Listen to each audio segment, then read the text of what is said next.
Good morning everybody. पहले वही कर लें क्या? एस 115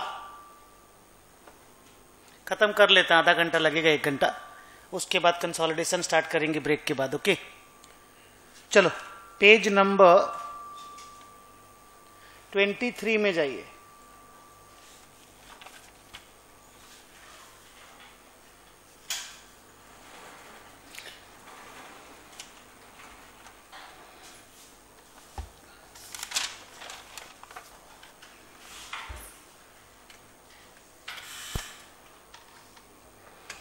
हाँ गर्मी है, एसी चला रहा हूं बस। पेज नंबर 9, सम नंबर 23।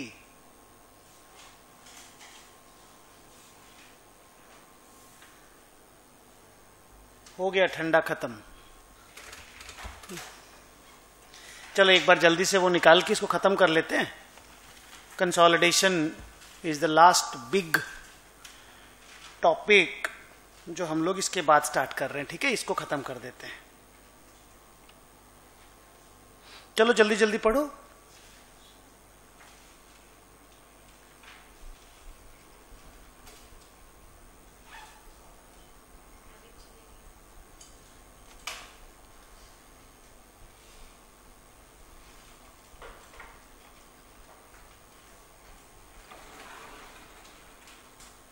पंचू एसी चला दो ठो।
एक बार खाली केस से डिस्कस कर लीजिए, केस भी उसके बाद पढ़ लेते हैं।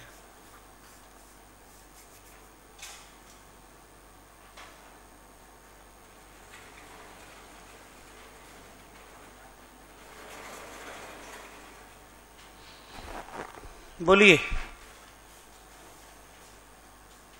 वेरिएबल कंसीडरेशन कौन सा है? जहां पे कंसीडरेशन मालूम नहीं है, एस्टिमेट किया जा रहा है, और कौन सा कंसीडरेशन फिक्स है? दोनों में से अलग से दोनों का स्टैंडअलोन सेलिंग प्राइस दिया वो अलग बात है, लेकिन हम जब उसको बेचे केस ए में तो क्या सीन हुआ देखिए। तो ए फिक्स्ड है ना 16 लाख रुपया, और बी में सेल्स बेस्ड रॉयल्टी है, परसेंटेज है। तो वो लोग एस्टिमेट किया है कि हमको 20 लाख रुपया मिलेगा। मतलब जो वेरिएबल कंसीडरेशन में तो एस्टिमेट करना पड़ता है ना ट्रांजैक्शन प्राइस को, तो वो ट्रांजैक्शन प्राइस एस्टिमेट किया कि 20 लाख रुपए मिलेगा। नाउ यू जज कि वो पूछ रहा है कि वेरिएबल कंसीडरेशन जो मिल रहा है हम लोगों को, उसको किसके साथ एलोकेट करें? वो ए का भी है या ए और बी का है या खाली बी का है?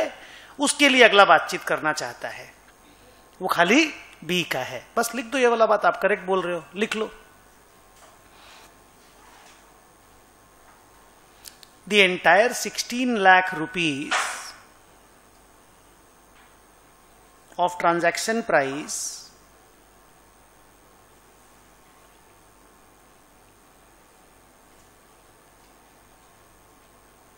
should be taken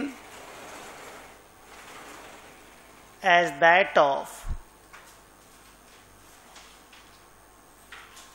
license A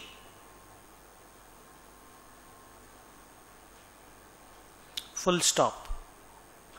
The estimated variable, para change करके, the estimated variable consideration of 20 lakhs should be allocated to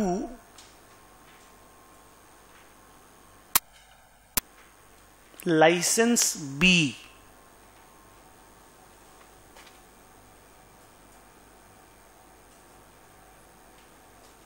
बस अगला यही पूछा है। अब आप लोग केस बी देखो।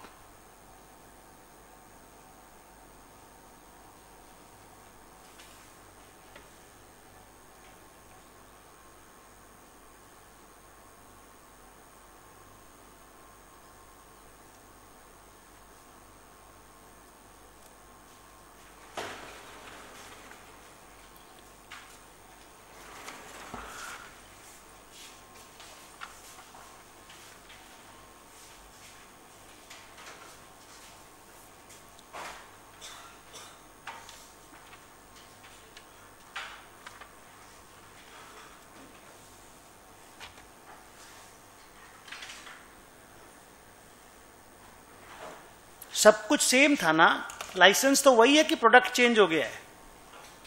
क्वेश्चन पढ़ के बताइए, प्रोडक्ट चेंज हो गया है? प्रोडक्ट वही है, प्राइसिंग चेंज हो गया है।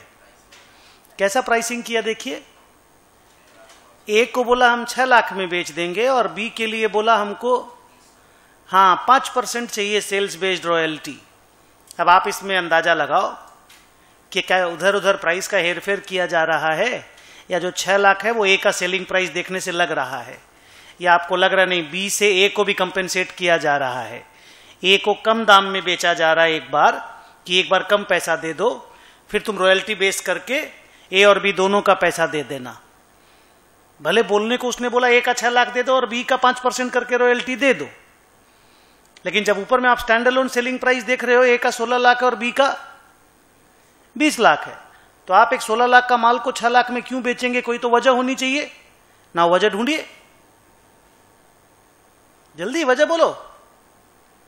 वजह है बी का जो लाइसेंस का जो रॉयल्टी होना चाहिए था 3%, वो तुमने कर दिया 5%। तो आप ए का reduction in the selling price जो आपने किया है वो उधर बी से कॉम्पेंसेट कर रहे हैं। तो क्या आपको ऐसा करना चाहिए बुकिंग करते वक्त? नहीं। तो फिर क्या करें? जल्दी बोले, क्या करें? 36 लाख को अलोकेट करना चाहिए। लिखो case B, the selling price of A has been reduced significantly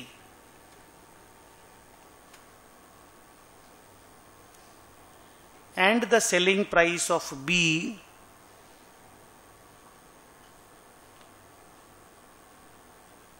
is increased accordingly.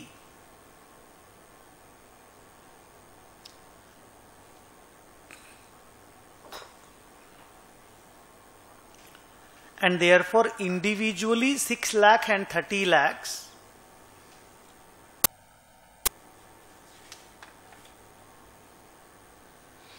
बोलिए क्या? डू नॉट रिप्रेजेंट, फिर मैं एलोकेट वर्ड लिखाता हूं, do not represent the selling price of A and B respectively.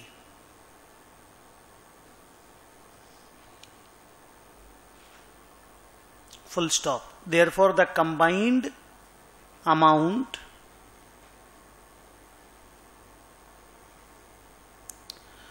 of 36 lakh should be allocated between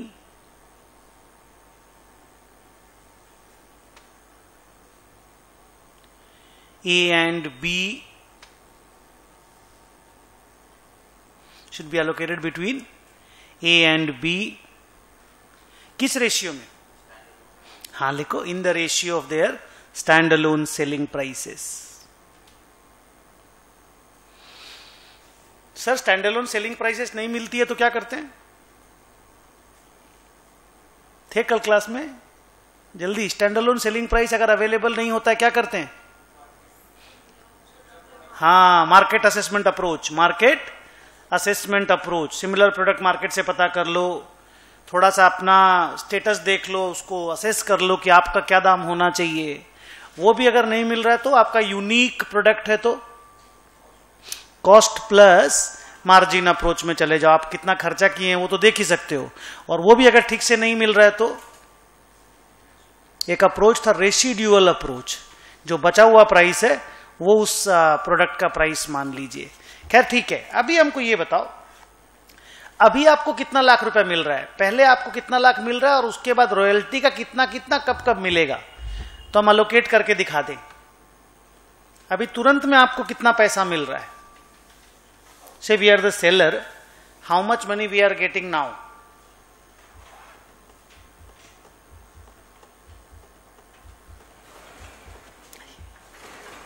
नहीं दिखाई दे रहा है। 30 लाख तो एस्टिमेटेड अमाउंट है ना, देखिए 30 लाख जो है वो तो एस्टिमेटेड अमाउंट है ना, और 6 लाख रुपया इज द सेलिंग प्राइस ना, तो 6 लाख रुपया तो अभी मिल जाएगा ना। वो तो लाइसेंस ए का सेलिंग प्राइस बोल रहा है ना 6 लाख रुपया। हाँ 1 महीना बाद, अभी मतलब इमीडिएटली से मेरा मतलब वही है। तो 6 लाख रुपया को किसका किसका कितना कितना प्राइस में एलोकेट करोगे, बिकॉज 6 लाख जो मिल जाएगा वो एक बार तो रेवेन्यू में डालना पड़ेगा ना जी, और उसके बाद जैसे जैसे रॉयल्टी मिलता जाएगा वैसे वैसे इनकम में डालते जाएंगे। तो लिखो नीचे में ₹6 लाख, नीचे नीचे ₹6 lakh will be allocated as follows.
ये जो 36 लाख ने आपने बोला ना कि 36 लाख को हम अलोकेट करेंगे, 36 में अभी आपको 6 लाख रुपया मिल गया है, तो 6 लाख रुपया को अभी अलोकेट कीजिए। और रॉयल्टी में जैसे जैसे जैसे जैसे आपको रॉयल्टी मिलता जाएगा, अब जैसे 30 लाख रुपया का रॉयल्टी आपने एस्टिमेट किया है, तो जैसे जैसे मंथ आगे बढ़ता जाएगा, मंथ वाइज ही तो मिलता होगा या ईयर वाइज मिलेगा, हमको तो मालूम नहीं कैसे मिलेगा। 5% लिखा उन्होंने सेल्स बेस्ड रॉयल्टी। जैसे जैसे रॉयल्टी अक्रू होता जाएगा 16:36 में, नहीं 16:20 में डिवाइड करते जाइएगा। लिखो thereafter as and when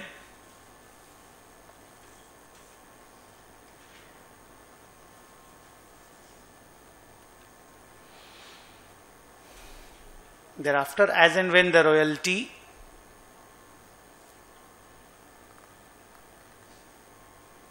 accrues,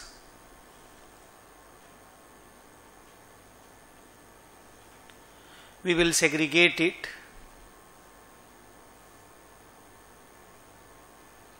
in the ratio 16:20.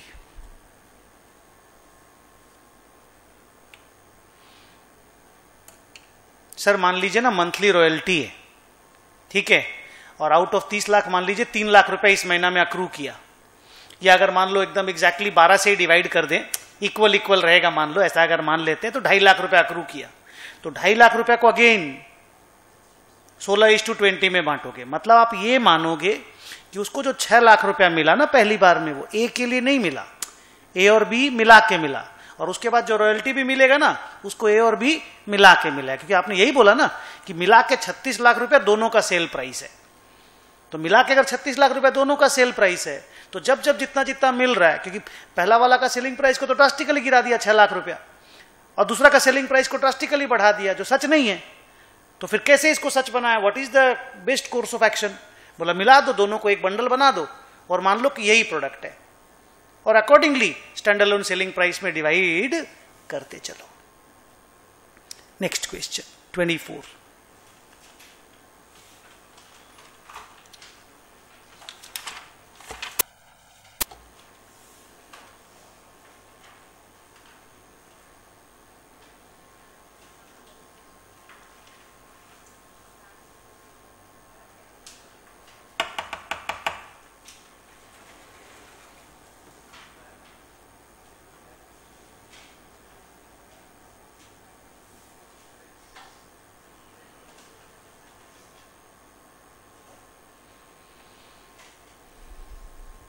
Book नहीं है आप लोगों के पास, मैं दूं? हो जाएगा, ये ले लीजिए। हेलो, अच्छे लाल, इधर आ जल्दी। आपको भी बुक चाहिए? ये वाला बुक, ऐसा वाला बुक देखो और होगा अंदर में। एक तो वहां पे, एक तो बच्ची को दे दो, फिर एक तो वहां पे लाके दे दो, 2-3 ठो। चलो बच्चों जल्दी जल्दी सम पढ़ो प्लीज। कोशिश करो कि 8:30 पौने 9 तक खत्म कर दें, और 10 ठो सम है, फिर कंसोलिडेशन स्टार्ट करेंगे।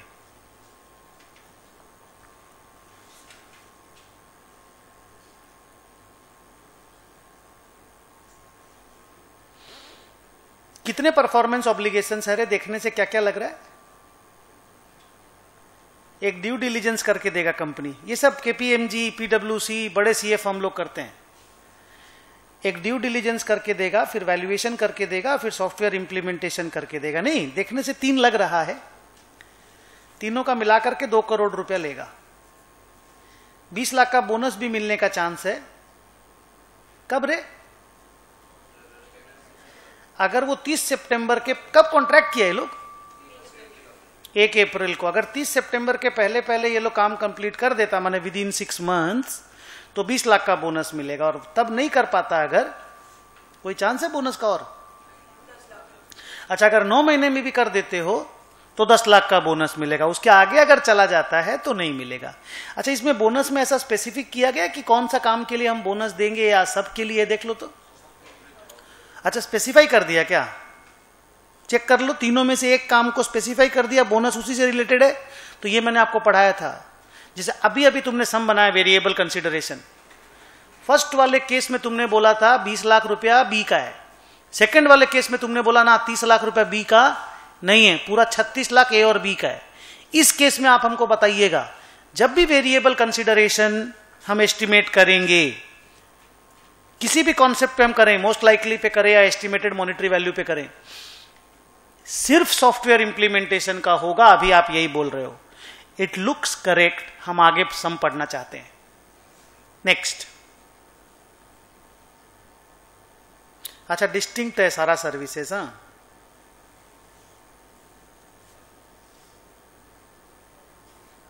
और डिवाइड भी कर दिया अगला। अब हम लोगों को कुछ करना नहीं है, अगला डिवाइड करके दे दिया 80 लाख, 20 लाख और 1 करोड़। चलो उसके बाद वाला पैराग्राफ में है क्वेश्चन एक्चुअल में।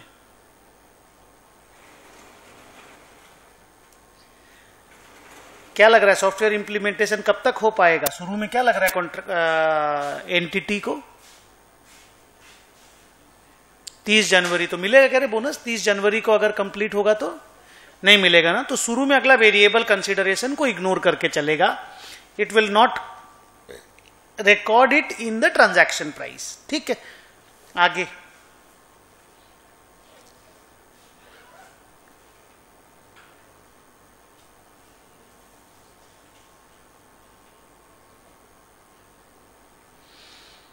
तो ठीक ही है, ये बात तो लिख दिया अच्छे से। देख कि नहीं लिखना है, जो बात हम लोग झूठ मूठ का टाइम पास कर रहे हैं बात कर करके, वो कितना सुंदर तरीका से अगला लिख दिया है। नेक्स्ट। जुलाई में क्या हुआ रे? जुलाई माने कितना महीना गुजरा?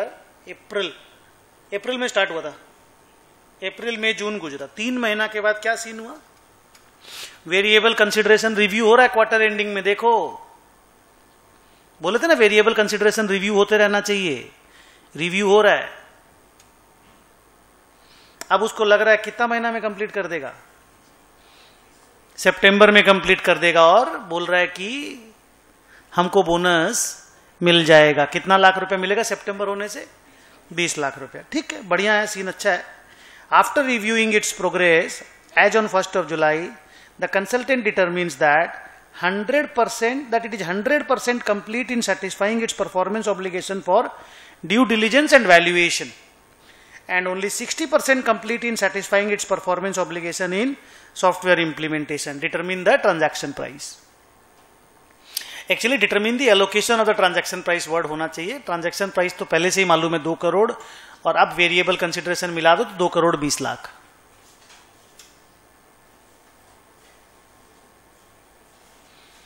चलिए बताइए कैसे रिकॉर्ड करेंगे। खाली 20 लाख के बारे में बताइए, 2 करोड़ तो सिंपल है। 20 लाख का अकाउंटिंग किसके साथ करेंगे? सॉफ्टवेयर के साथ। लिखो आगे, करेक्ट है। लिखो the total transaction price of 2 crore is already allocated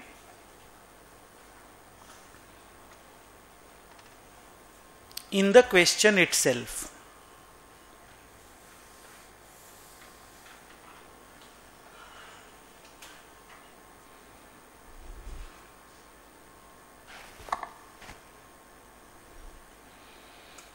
Full stop. Therefore,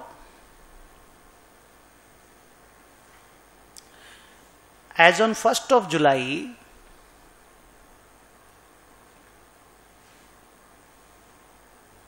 as the company has as the entity has completed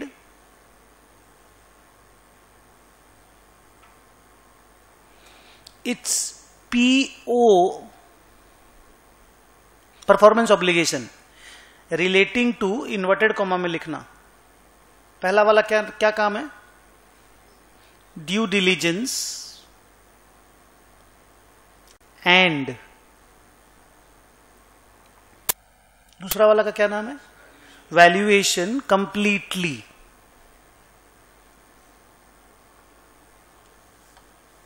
so the entire revenue of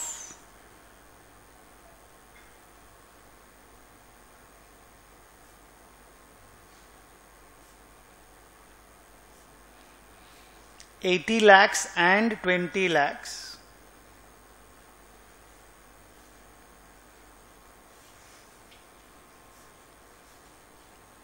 should be recorded.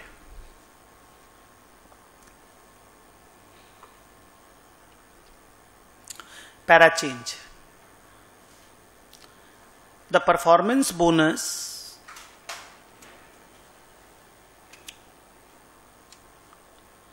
which is the variable consideration part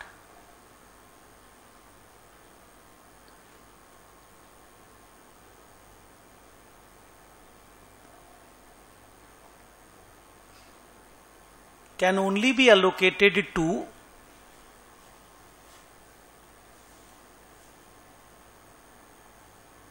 the software implementation obligation. The software implementation खाली लिख दो। 3 performance obligation था, तुमने बोला था। एक due diligence का काम करना था, एक वैल्यूएशन का। जिम्मेदारी due performance obligation is our जिम्मेदारी, और लास्ट वाला था सॉफ्टवेयर इंप्लीमेंटेशन। और आपने बोला बोनस सिर्फ उसी के लिए है। तो अब मेरा ट्रांजैक्शन प्राइस कितना हो गया, उसका क्यूमुलेटिव कैचअप गेम खेलना पड़ेगा। पहले कुछ भी रेवेन्यू रिकॉर्ड किए हैं क्या? जून से अप्रैल से लेके जुलाई तक में कुछ भी लिखे हैं क्या? पहली बार जुलाई में ही बुक बन रहा है, हमको लग रहा है क्वार्टर एंडिंग में नहीं। तो लिखो the transaction price for that is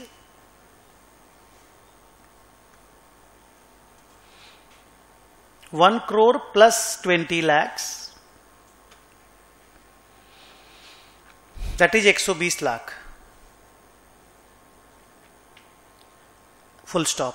As 60% of the work is completed,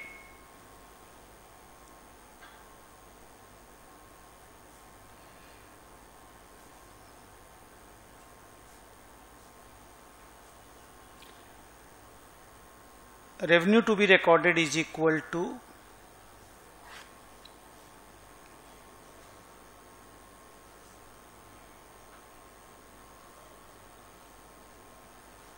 72 lakhs।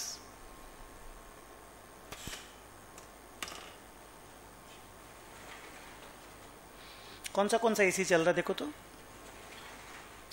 Next question, next, थोड़ा जल्दी जल्दी कोशिश करेंगे कि जल्दी हो जाए। 25।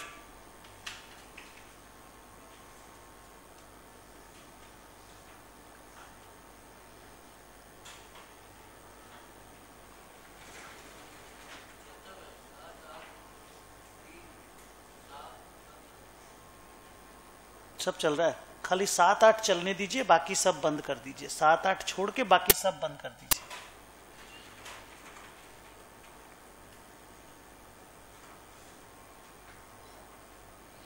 कौन किसके लिए क्या बना के दे रहा है? जल्दी पढ़ा करो, इतना क्या दे रही है। कौन किसके लिए क्या बना के दे रहा है? सैटेलाइट बना करके दे रहा है। कौन? Space limited. किसके लिए? सरकार के लिए। Okay okay, now tell me, हम आपको एक बात बोले थे कि whether the control is transferred over a period of time या control is transferred at one point of time, इसके लिए 3 कंडीशन हमने आपको बोला था। आप जाइए अपने बुक में, सेटिस्फाइंग दी ऑब्लिगेशन वाला, बुक माने कॉपी में, सेटिस्फाइंग दी ऑब्लिगेशन वाला जो बड़ा वाला स्टेप था, उसमें control transfer over A point of time की 3 पैराग्राफ को शॉर्ट में देखिए। मैं यहां पे आपको याद दिलाता हूं पहले, लेकिन आप देखिए। When do we believe that the control is transferred over a period of time? मैं अपना मेरा और तेरा एग्जांपल लेकर के एक्सप्लेन किया था, मिला वो 3 पॉइंट। उसमें एनी ऑफ द 3 फुलफिल होने से हो जाता है। एनी ऑफ द 3, वहां देखिए वर्ड लिखा है क्या? एनी ऑफ द 3 लिखा है, तो बताइए वो तीनों क्या था। मैं आपको बताता हूं, छोड़िए, आप देखिए खाली। हां, उसमें पहला वाला था कि जो कस्टमर है उसको जैसे जैसे काम होता जाता है उसका वो बेनिफिट उठाता जाता है। इंग्लिश में पढ़िए।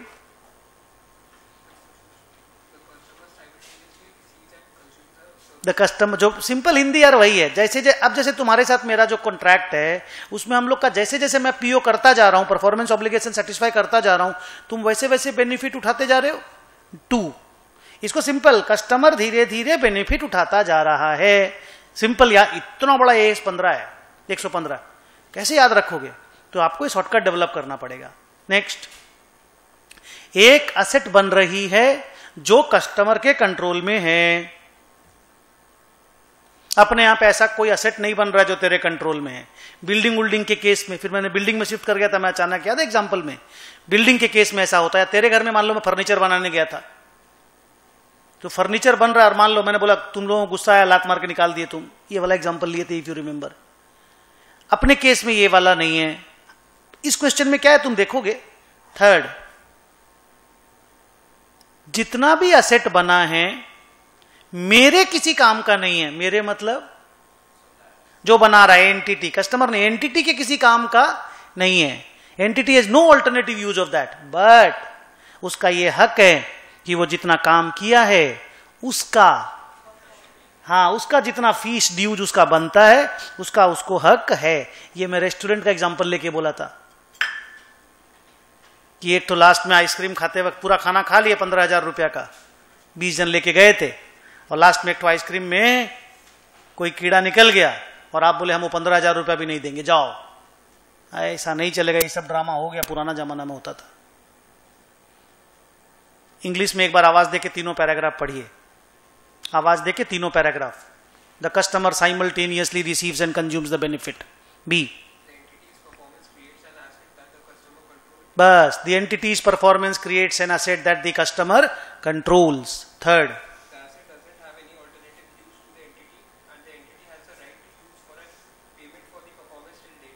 Right to use.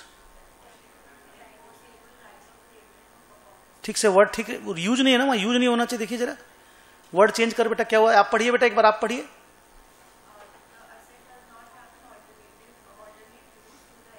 Yes, the asset has not an alternative use to the entity, हाँ यहां पे यूज लगेगा, ठीक है। हाँ पैसा मिलना चाहिए भैया, जितना काम किए उसका हमको पैसा मिलना चाहिए, दी एंड। अब इस क्वेश्चन को उस तीनों उसमें जज करके देखिए और ए बी सी करके जज कीजिए, और राइटिंग भी इसी तरह से कीजिएगा, ए बी सी करके। पहला वाला, जितना काम हुआ है या जितना काम हो रहा है उससे आप कुछ बेनिफिट उठा पा रहे हैं क्या? कस्टमर बन के सोचिए, सरकार बन के। सैटेलाइट का बेनिफिट आप कब उठाएंगे, आप हमको बताइए। पूरा बनने के बाद, लॉन्च होने के बाद, स्पेस में घूमने लग जाए, उसके बाद ही आप बेनिफिट उठा पाएंगे। तो कंडीशन ए फेल्स। बी,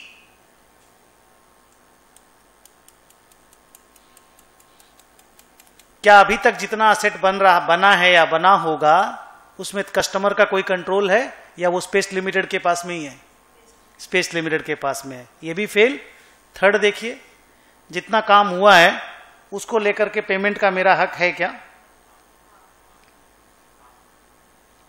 देखिए क्वेश्चन में, तो आप बोलेंगे condition A and condition B fails, but condition C is fulfilled. So we will conclude that the control is getting transferred over a period of time. लिखो।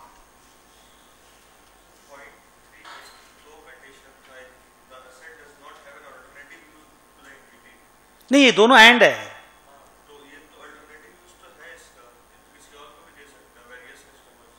नहीं, but से satellite यार अलग अलग कस्टमर को बेचता है, सेम सेटेलाइट थोड़ी होगा। सेम हम सेटेलाइट बनाते हैं, वही वाली सेटेलाइट दूसरों को थोड़ी चिपका सकेंगे। और इवन दो अगर ऑल्टरनेटिव यूज मेरे पास है और हम उसका प्राइस अगर सामने वाले से रिकवर कर लेंगे, तब आप बोलेंगे, सामने वाला मतलब कोई दूसरा आदमी, तब आप बोल दीजिएगा मेरा सी फेल हो गया है। लेकिन ये तो साला स्पेसिफाई अलग अलग टाइप का सेटेलाइट होता है, कोई कौन सा डेटा लेता है, कोई कौन सा डेटा के लिए सेटेलाइट बनवाता है। लिखिए। अच्छा, वो भी यूज माने ना पूरा यूज होना चाहिए। 5% 10% यूज होगा तो नहीं चलेगा। माने मेरा जितना रुपया लगा भाई साहब, उस दैट प्लस से मार्जिन मेरे को आना चाहिए उसके यूज के द्वारा। अब मान लीजिए हमने कुछ बनाया, वो साला कूड़ेदान के रूप में यूज होगा, तो उसको यूज नहीं बोलेंगे आप। ऑल्टरनेटिव यूज माने it's a full fledged alternative use. चलो लिखो। For a satisfaction of obligation, for a satisfaction of performance obligation,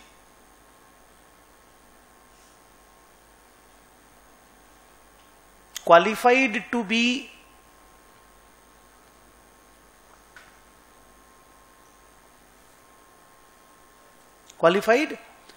be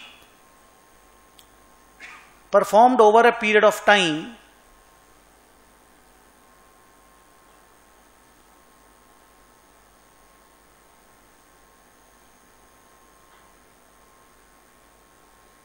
there are 3 conditions which must be fulfilled.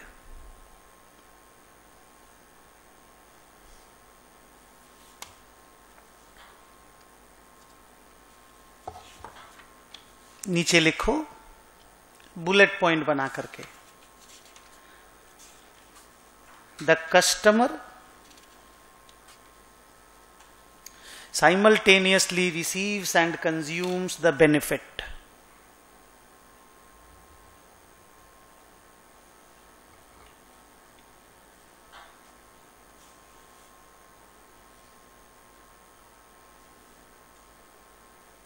Dash करके लिखो, this condition is not met.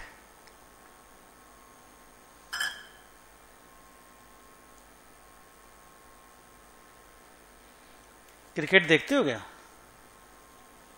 कल कैसा match हुआ? Last में विजय शंकर को दिया, बताओ। धोनी दिलवाया होगा विजय शंकर को। हमको नहीं लगता कि कोहली की ताकत होगी कि विजय को दे दे। देखने से लगता है धोनी ही कैप्टन है, आप अगर पिच पे देखेंगे मैच को, आपको लगेगा ही नहीं, मतलब आउटसोर्स कर दिया। देखने से लग रहा है कि कोहली ने कैप्टेंसी को आउटसोर्स कर दिया, बोला हम बैटिंग करेंगे, बस तुम ही संभाल, कोई दिक्कत नहीं है। हाँ रियल, आप देखिए, आपको लगेगा सब्सटेंस ओवर। मैं आपको बता रहा हूं, आप एक बार मैच देखिए इंडिया में, पूरा मैच देखने से आपको फील होगा। ऐसे एक एक दो ओवर देखेंगे तो देखो वही कैप्टनशिप करता है। नहीं तो कौन सा कैप्टन बाउंड्री में फील्डिंग करता है यार, बताओ। ये हम लोग का कैप्टन बाउंड्री में जाए, बोला वहां सेंटर में तो संभाल ही लेगा, क्या नाम, धोनी बीच में तो संभाल ही लेगा, ठीक है हमको उधर ही जाने दो। गजब ही है, फील्डिंग चेंज से लेके बॉलिंग चेंज, सब कुछ वही करता है। बोलिए क्या हुआ? This condition is not met हो गया। सेकेंड वाला बुलेट लगाओ,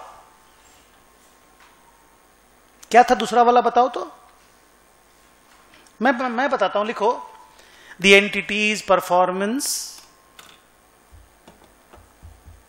सर ये सब वर्ड याद करना पड़ेगा, मैं आपको बता दे रहा हूं एग्जाम में लिखने के लिए। और 15 से 20 मार्क्स का क्वेश्चन आएगा अभी आने वाले 2-3-4 टर्म में, और यही 50-56 क्वेश्चन आएंगे घुमा फिरा करके। फिगर भी सेम रहेगा, मैं आपको बता देता हूं। इंस्टीट्यूट का हैबिट मैंने देखा है पिछले 25 सालों में, 80% क्वेश्चन अपने बुक से ही देता है वो लोग। लिखिए, the entity's performance creates an asset that the customer controls. Dash करके लिखिए, दिस कंडीशन, ये मीट हुआ क्या रे? लिखो, this condition also is not met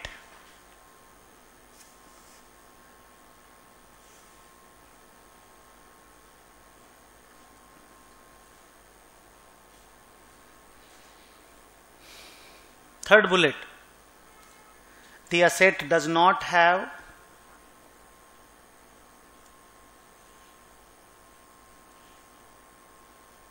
an alternative use to the entity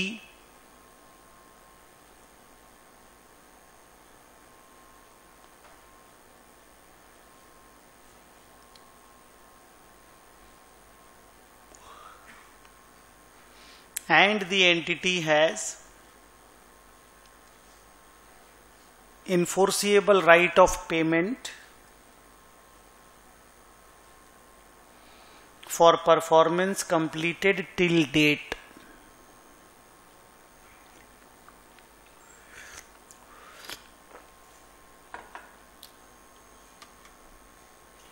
Full stop. This condition is met.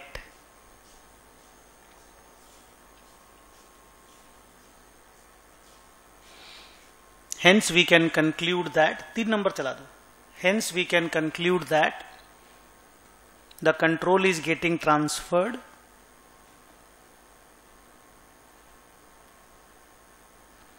क्या word था बोलिए? 2 ही तो वर्ड था।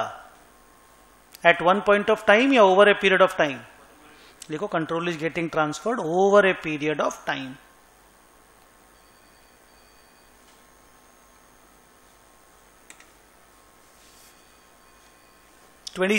Very nice some.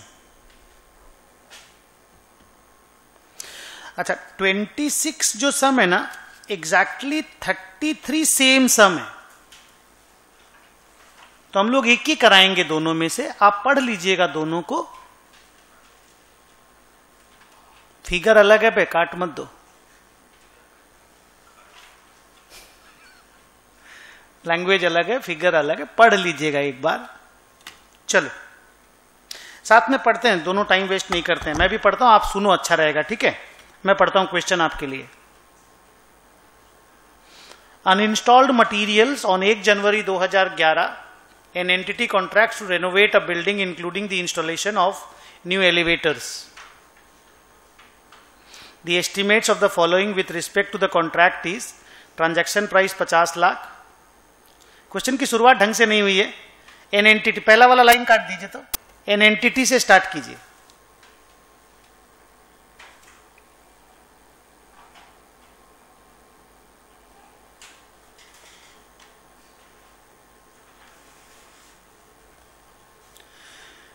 The entity purchases the elevators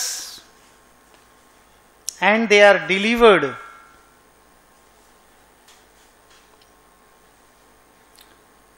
and they are delivered to the site 6 months before they will be installed. The entity uses an input method. कितना पैसा मिलेगा रे total? Transaction price कितना है? 5 लाख है कि 50 लाख है? देख तो कॉमा जहां पे दिया चला देखने से 5 लाख लग रहा है। इंग्लैंड टाइप से कॉमा दे दिया ये लोग। 50 लाख ना, और खर्चा कितना लग रहा है देख तो? 40 लाख रुपया लग रहा है। अच्छा, वो लोग लिखा है the entity purchases the elevator and they are delivered to the site 6 months before they will be installed. The entity uses an input method on cost to measure the progress towards completion. The entity has incurred actual other cost of 5 lakh by March 31, 2011. How will the company recognize the revenue if performance obligation is met over a period of time? चलिए बताइए थोड़ा सोच करके, बहुत सुंदर सा बात है। एलिवेटर में कितना खर्चा है? बोलिए। 15 लाख। एलिवेटर को ले जाकर के सीधे जाकर के रख देना है वहां पे, उसके बाद इंस्टॉल करना है। इंस्टॉलेशन अदर कॉस्ट में आ जाएगा, और एलिवेटर का अलग से हम लोग 15 लाख रुपया ले रहे हैं, यही तो। और बाकी खर्चा का 25 लाख रुपया ले रहे हैं। क्या हम लोग एलिवेटर में कुछ एक्स्ट्रा काम कर रहे हैं अदर देन द इंस्टॉलेशन? मैं क्यों ये बात पूछना चाहता हूं कि एलिवेटर हम खरीद के एज इट इज दे देंगे, और जो पैसा कमाएंगे वो इंस्टॉलेशन और बाकी खर्चा में कमाएंगे। अगर एलिवेशन को बेच करके कुछ कमाना है तो क्वेश्चन में वो डेटा होना पड़ेगा। अदरवाइज जनरली स्पीकिंग जब कोई कंपनी बिल्डिंग रेनोवेशन का काम करती है और उसमें ले जाकर के एलिवेटर लेकर के लगाती है, तो एलिवेटर का जो दाम होता है उतना ही रुपया का बिलिंग सामने वाले को किया जाता है। अलग से उसमें मार्जिन लेने का स्कोप नहीं रहता है। आप अपना अदर कॉस्ट में पैसा कमा लीजिए हमसे। तो आपको यह बोलना है कि एलिवेटर का 15 लाख रुपया, ट्रांजैक्शन प्राइस जो 50 लाख रुपया, उसमें एज इट इज इंक्लूडेड है। So the story line is 35 lakh रुपया जो हम ले रहे हैं, आगे 50 माइनस 15, वो क्या चीज के लिए ले रहे हैं? अदर कॉस्ट के लिए, जिसमें इंस्टॉलेशन, रेनोवेशन, बिल्डिंग तोड़ फोड़ करके ठीक ठाक भी करेंगे, उसके लिए ले रहे हैं। उसमें मेरा खर्चा कितना लगेगा? अदर कॉस्ट में मेरा खर्चा कितना लगेगा? 25 लाख रुपया। ये जो 25 लाख रुपया है, ये एस्टिमेटेड है कि ऑलरेडी लग चुका है? एस्टिमेटेड है, over a period of time लगेगा। कितना खर्चा इस साल लग चुका है? अभी करंट ईयर में मेरा कितना खर्चा लग चुका है? 5 लाख। अब आपको यह सोचना है, बच्चों बहुत ध्यान से सुनिएगा, अब आपको यह सोचना है कि 5 लाख को 25 लाख से डिवाइड करके, मैं आपको 2 ऑप्शन दूंगा, बहुत सुंदर से सुनिएगा। 5 लाख को 25 लाख से डिवाइड करके यह बोलना है कि माई 20% work is complete, because generator तो एनीवे इज कंप्लीट, जनरेटर का जो ट्रांसफर है वो तो हो ही गया मेरी तरफ से। या मेरे को ऐसे बोलना है, नहीं, मेरा 15 और 5 20 is complete out of 40 and my 50% work is done. ऐसे बोलना है या ऐसे बोलना है? No, generator is a separate ball game, 15-15 match कराओ, और अदर कॉस्ट जो 5 है वो 25 में से लगा है, सो मेरा 20% work is done. Other cost को अलग और एलिवेटर को अलग करके कंसीडर करना है, या दोनों मिलाकर के 50% वर्क कंप्लीट हुआ ये पकड़ना है? दोनों अलग अलग पकड़ना चाहिए। गुड आंसर लिखो। लिखो the purchase and delivery of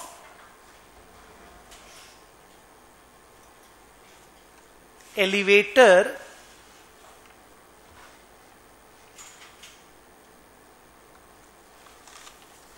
should be considered separately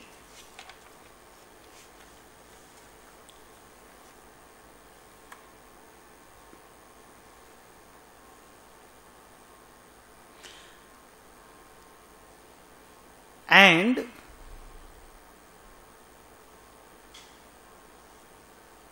the other cost should be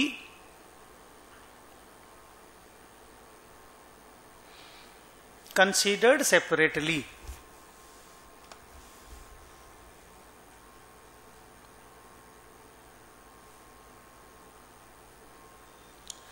पहले इसका हिसाब कर दो, रेवेन्यू फ्रॉम एलिवेटर्स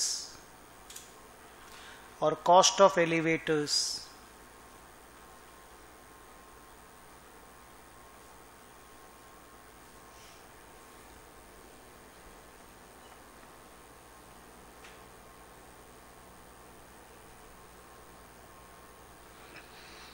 सर अगर ऐसा लिख दिया होता कि the company is entitled to a margin of 10% on the elevators also on cost, तो क्या करते? हाँ बोलो ना, पूरा बोलो। 15 लाख पे कितना परसेंट बोले हम? 10%। 10% 1.5 लाख ऐड करके हम 16.5 लाख में बेच पाते। अब अपना टोटल ट्रांजैक्शन प्राइस 50 लाख का है, उसको सब मिला करके उसमें से 16.5 माइनस कर देते और बोलते 33.5 lakh is for the other cost, जिसमें बिल्डिंग रेनोवेशन, एलिवेटर इंस्टॉलेशन सब आ जाता है। ठीक है, इसमें ऐसा कुछ भी नहीं लिखा हुआ है तो अपन 15-15 लाख लिख देते हैं।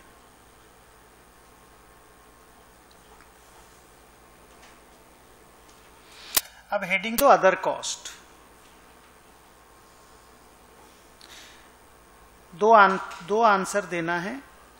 अलोकेटेड ट्रांजैक्शन प्राइस पूरा वाला, पूरा कंप्लीट वाला। अदर कॉस्ट में कितना अलोकेट कर रहे हो आप? 35 लाख। कैसे लाए? ट्रांजैक्शन प्राइस, कॉस्ट नहीं, transaction price. Revenue 50 lakh minus 15 lakh equal to 35 lakh. Cost incurred और टोटल कॉस्ट, ये दोनों आंसर मेरे को दो।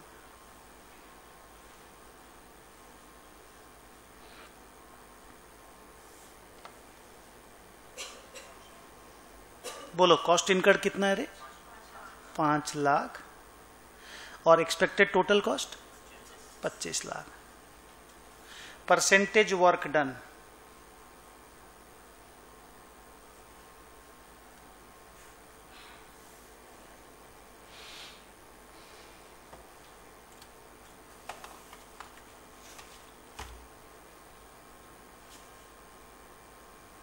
बोलो बच्चों। 5/25 परसेंटेज में बोलो। 20%। तो रेवेन्यू टू बी रिकॉर्डेड,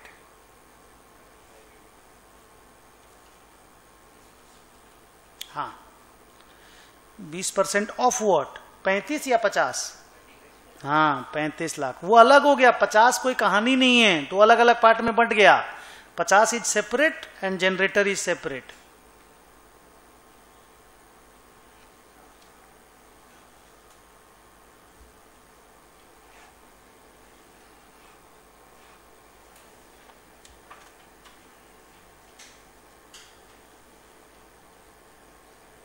अब खाली ऐसे करके 2 ठो फिगर हमको बताओ। P&L में रेवेन्यू कितना लिखना है, कॉस्ट कितना लिखना है, नेट प्रॉफिट कितना आएगा?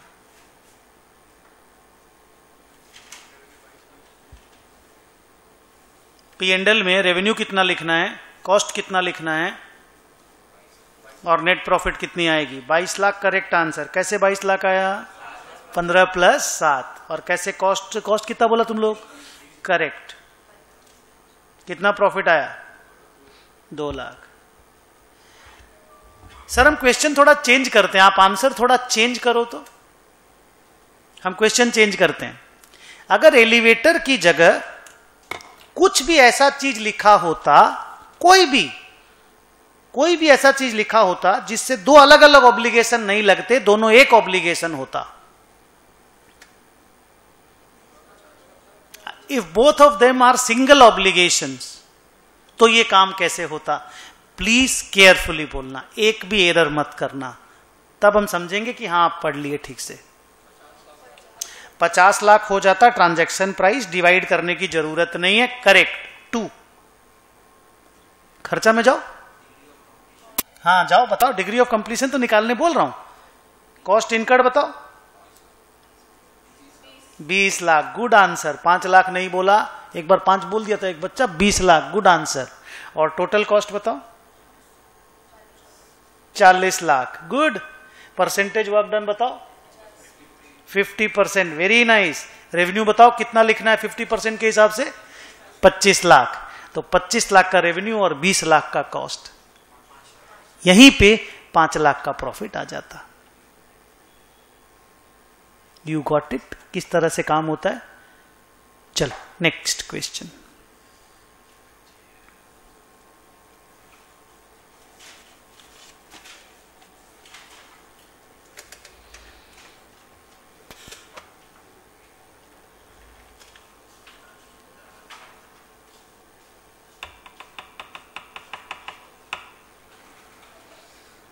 तीन नंबर बंद कर दो जल्दी जल्दी सर। 27, 28, 29, 30, 31, 32, 6 क्वेश्चन बनाना है। 15 मिनट में नहीं होगा, 9 बज जाएगा। हाँ फिर कंसोलिडेशन ठीक ही है, ब्रेक के बाद स्टार्ट करते हैं। और क्या देख के बताइएगा क्या चीज के ऊपर सम है। Very similar sums, I solve it in financial instrument also. Very similar. Sale and repurchase agreements बोलते हैं। सीए इंटर में जब आप लोग एडमिशन लेते हैं ना, तो पहला क्लास में जब सब्सटेंस ओवर फॉर्म पढ़ाया जाता है तो इसका एग्जांपल दिया जाता है। उसमें कॉल और पुट तो नहीं पढ़ाया जाता है, कॉल पुट तो कैसे पढ़ाएंगे, पर सेल एंड रीपर्चेज का एग्रीमेंट का सम कराया जाता है। रेवेन्यू में इंटर में एस 9 में अलग से पैराग्राफ में है कितना में माल बेचे हम लोग, वी आर दी एंटिटी, कितना में माल बेचे हैं 10 लाख रुपए में, और सामने वाले के पास अपने पास ही कॉल ऑप्शन है ना, तो अपन वापस खरीद लेंगे मतलब। और क्या स्ट्राइक प्राइस है, माने क्या एक्सरसाइज प्राइस में खरीदेंगे 11 लाख रुपए में। 10 लाख में बेच रहे हैं, कितना साल के बाद आएगा 11 लाख में, 1 साल के बाद 11 लाख रुपए में माल वापस आ जाएगा। कैसे अकाउंटिंग करना है बोलो, देख के बोलिए। फाइनेंस है ना, दिख रहा है ना सामने में, लिखो as the repurchase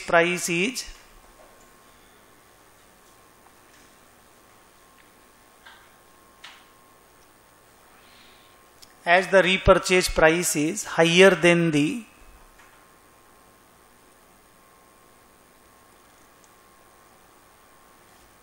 selling price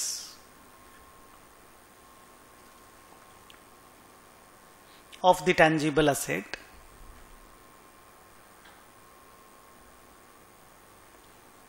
we will conclude that it is not a sale,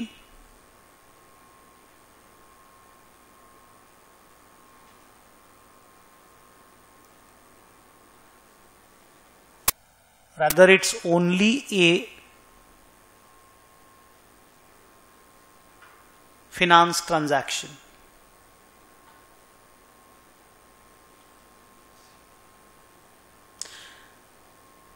दो ठो जर्नल एंट्री चिपका दीजिए एंटिटी की बुक्स में। ये इस तरह की एंट्री होनी चाहिए, bank account debit to loan, वही finance liability, loan account debit, interest account debit to bank.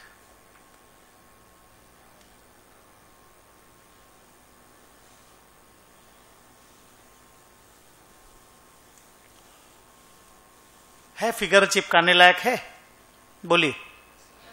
अगर एंट्री में फिगर चिपकाने का व्यवस्था नहीं रहता है तो आप ना जर्नल एंट्री मत लिख के दीजिएगा, ठीक है। आप उतना लिख दीजिएगा it is A finance transaction, उतना से टीचर समझ जाएगा। बोलो 10 lakh, 10, 1, 11। Question number 28।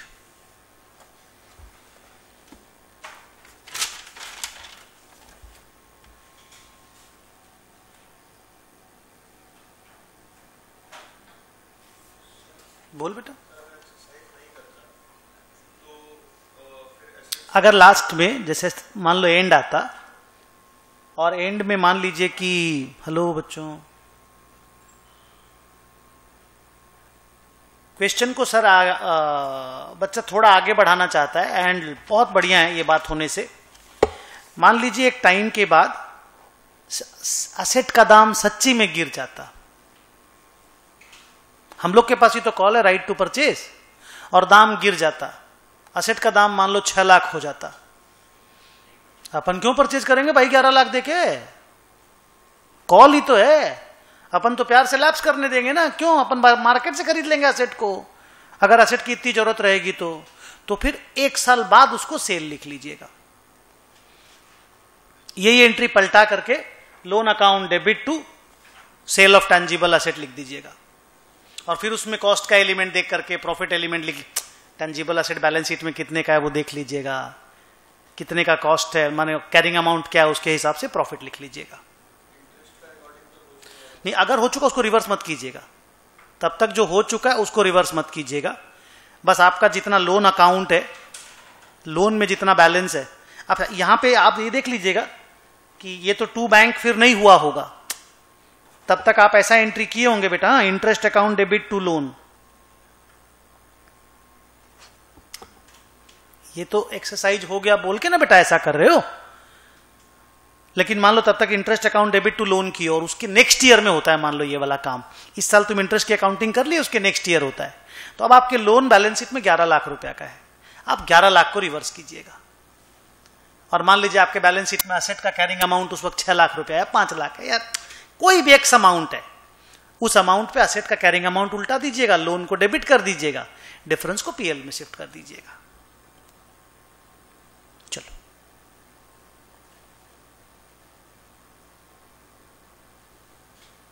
Question number 28।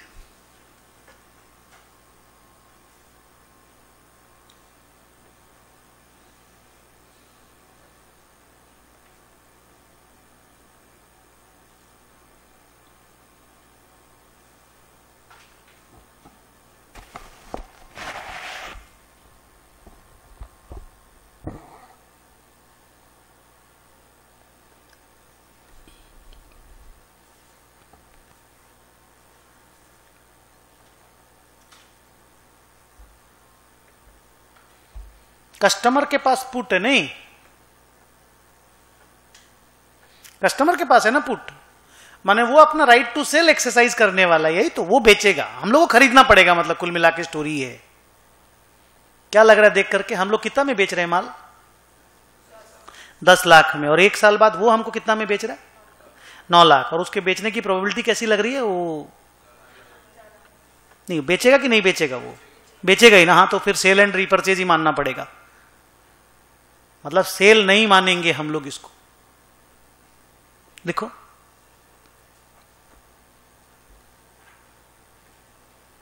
The entity sold the asset for rupees. अच्छा, तो फिर 1 लाख रुपया जो हम लोग को लॉस होगा, नहीं गेन होगा हम लोग को, कस्टमर को जो 1 लाख रुपया का लॉस होगा, वो क्या चीज का अकाउंटिंग करना, पहले ये वाला लिख लेते हैं, फिर वो वाला बताइएगा कि करना एग्जैक्टली क्या पड़ेगा। सेल तो नहीं लिखेंगे, डन है, कुछ तो लिखेंगे, वो बताइएगा। लिखो, the entity sold the asset for rupees 10 lakhs and will repurchase the asset at rupees 9 lakhs as the put option held by the customer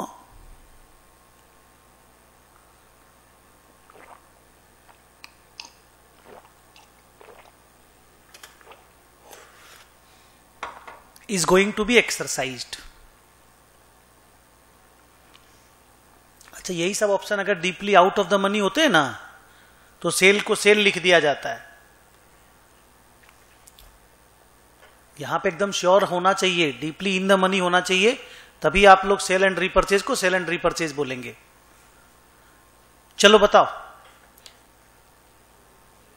is going to be exercised मतलब वो बेच देगा हम लोगों को वापस। लिखो, therefore it's a sale and repurchase.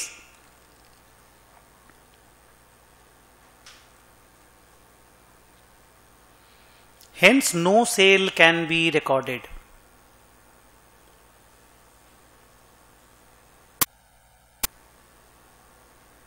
Complete. करना क्या ये बताओ? सेल नहीं लिखेंगे ये तो तय है। 1 लाख का प्रॉफिट तो हो रहा है ना हम लोगों को, पहले ये बताओ हाँ या ना।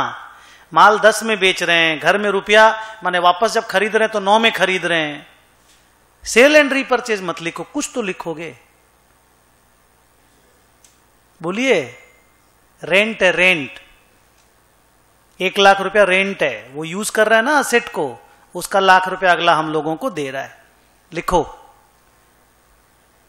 This transaction looks like a transaction of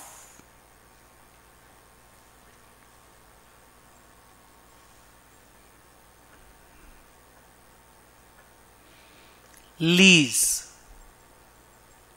The entity will record a lease rental income.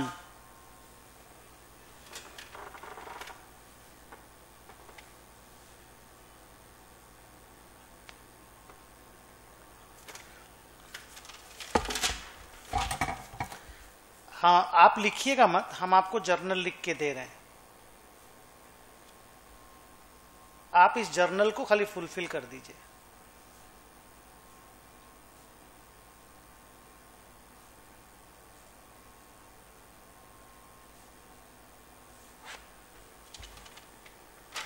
Entity की बुक में, जिसने असेट बेच के जो वापस खरीद रहा है ना, तो सेल और परचेज तो लिखने देंगे नहीं, because it is no sale. Sale and repurchase में नो सेल होता है। Entry bank to party 10 lakh, हम लोग को मिला ये वाला पैसा। Next, party debit 10, to bank 9, to lease rental income 1 lakh. 29 number sum देखो।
हम लोग एंटिटी हैं, कस्टमर ने हम लोगों को अपना आईटी का जो सर्विसेज है आउटसोर्स कर दिया है। कितना रुपया देगा कस्टमर लिखा है डिटेल, या खाली कॉस्ट का डिटेल है? खाली खर्चा का डिटेल है ना। पहला वाला खर्चा को एनालाइज करो, टोटल 4 खर्चे, चारों खर्चा को एनालाइज करो। 7 साल का कॉन्ट्रैक्ट है मान लीजिए, ऐसे है 5 साल का कॉन्ट्रैक्ट प्लस 2 1 ईयर रिन्यूअल है, तो अगला लिखा है 7 साल के हिसाब से आप अकाउंटिंग कर सकते हो। कस्टमर हम लोगों को 7 साल तक पैसा देगा, हम लोग उसका आईटी सर्विसेज आउटसोर्स का काम लिए हैं। ओके, मेरा पहला खर्चा देखिए, डिजाइन सर्विसेज में 50,000 रुपया लगा है। अच्छा, साफ दिख रहा है 7 साल का कॉन्ट्रैक्ट, तो ओवर टाइम पीएल में लिखेंगे धीरे धीरे करके। आप इस 50,000 को कैसे रिकॉर्ड करेंगे बताइए? खाली 50,000 के ऊपर बात कीजिए, टेंशन नहीं लेने का है, बोलिए आराम से। 5 के साथ क्यों? हाँ, कस्टमर के लिए कुछ डिजाइनिंग का काम किए होंगे। 115 में तो लिखोगे इसको, कॉन्ट्रैक्ट का ही तो कॉस्ट है। आप 5 साल में क्यों अमोर्टाइज करना चाहते हो? 2 साल का रिन्यूअल ऑप्शन भी तो है, और ये लग रहा है ना इसको कि रिन्यू हो जाएगा, या देख करके आपको पढ़ करके लगा रिन्यू नहीं होगा, तो 7 इयर्स में कीजिए, 5 साल में क्यों करेंगे? लिखो, the design service of ₹50,000 design service cost लिखना, cost of ₹50,000 is an asset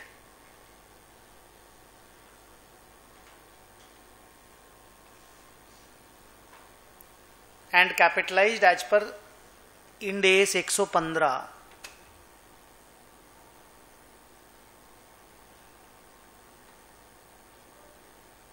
and should be amortized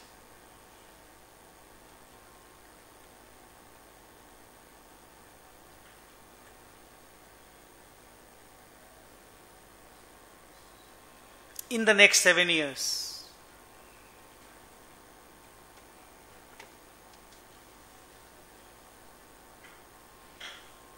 अच्छा, मैं 5 ईयर के साथ नहीं हूं, मैं 7 ईयर्स के साथ हूं।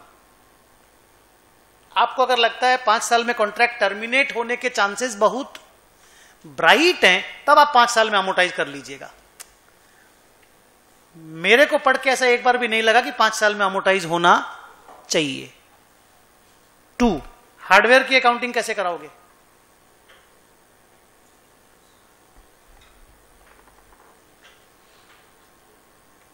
बोलिए, आवाज देके बोलिए, डरना क्या है? आवाज आ ही नहीं रही है। 7 साल पक्का? क्या लगता है हार्डवेयर का यूज उसके बाद नहीं होगा?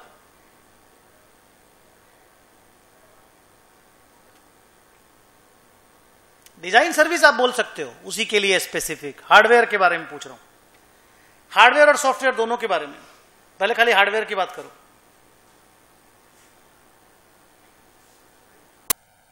होगा या नहीं होगा, जो सोचते हो बोलो, उसमें दिक्कत क्या है? आप लोग को ईगो पे लग जाता है। अरे इतना सारा सही भी तो बोलते हो, एक दो तो गलत बोलोगे, उसमें दिक्कत क्या है? उसी से घुसो। होगा कि नहीं होगा आगे use?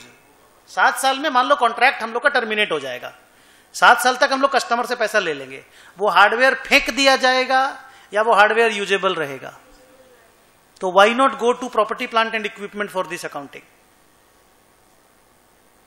Property plant and equipment के पास जाते हैं ना, 7 साल में आपको जितना यूज करना है उसका कर लीजिए, उसका जितना अमाउंट डिप्रिसिएशन दिलवा लीजिए, उसके हिसाब से वो कॉन्ट्रैक्ट कॉस्ट का पार्ट बन जाएगा उसके बाद धीरे धीरे अगले 7 साल में। पर रिमेनिंग को रहने दीजिए, दिक्कत क्या है? लिखिए, the cost of the hardware should be recorded as an asset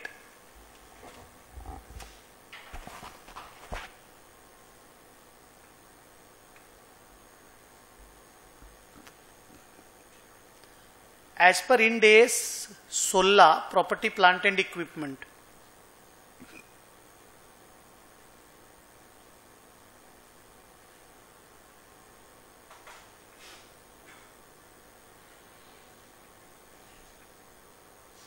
और सर हमको 7 साल में अमोर्टाइज करने को लेके प्रॉब्लम नहीं है, मैं आपको ऑनेस्टली बोल रहा हूं, सुन लो ये वाला बात। अगर ये हार्डवेयर इसी नेचर का है कि ये 7 साल में खत्म होएगा, मैं 7 साल में अमोर्टाइज कर दूंगा, मुझे कोई प्रॉब्लम नहीं है, ठीक है। लेकिन बैलेंस शीट में मैं उसको प्रॉपर्टी प्लांट एंड इक्विपमेंट के अंदर में रखूंगा, माने कॉन्ट्रैक्ट WIP में नहीं रखूंगा।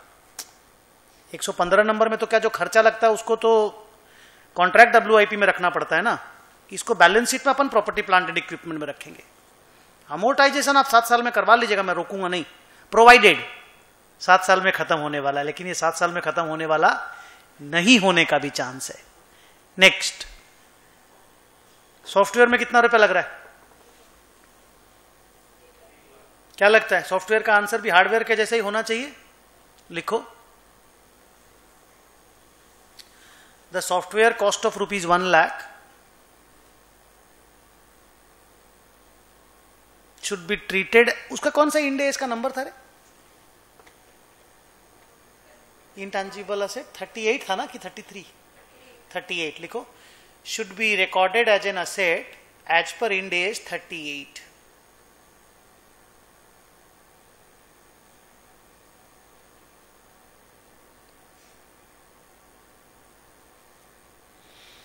Next, migration and testing of the data centre 7 साल, कॉन्ट्रैक्ट 115। लिखिए, the cost of migration and testing of the data center should be treated as contract asset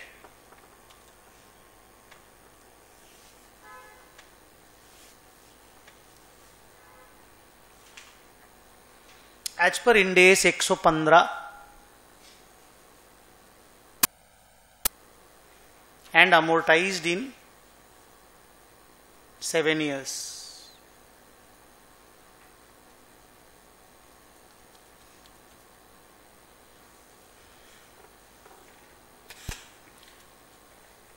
thirty number sum 30, 31, 32 तीन तो बचा हुआ है. मैं 30 पढ़ता हूं आपके साथ, आप भी जरा साथ साथ में देखिए, टाइम वेस्ट कम होगा. A limited is in the business of, 3 number चलाओ. A limited is in the business of the infrastructure and has 2 divisions under the name toll, road and wind power. The brief detail of these business and underlying project details are as follow. Toll road को लेके कुछ पढ़ाए थे? क्या चीज बोलिए तो? PPP, public private partnership. एक बार कॉपी पलट लो, एक बार 2 मिनट का कॉपी पलट लो. कॉपी बुक नहीं, कॉपी पलटो. सर्विस कंसेशन अरेंजमेंट लिखाए होंगे, सर्विस कंसेशन अरेंजमेंट. रोड अपने बाप की नहीं होगी, या तो फिनेंशियल असेट हो सकता है या इंटेंजिबल असेट हो सकता है. फिनेंशियल असेट कब होगा? जब अपन को contractual right to receive cash रहेगा, और otherwise it will be treated as an intangible asset. 38 में घुसना पड़ेगा, नहीं तो 109 में घुसना पड़ेगा. आगे पढ़ते हैं question. Bhilwara Jabalpur toll project, Jabalpur MP, Bhilwara Rajasthan. The company has commenced. बच्चों ध्यान से सुनना, मजेदार क्वेश्चन है, स्टैंडर्ड क्वेश्चन है, पहली बार देख रहे हो इस तरह का accounting. The company has commenced the construction of the project in the current year and has incurred total expense aggregating 50 crore as on 31 December 2011.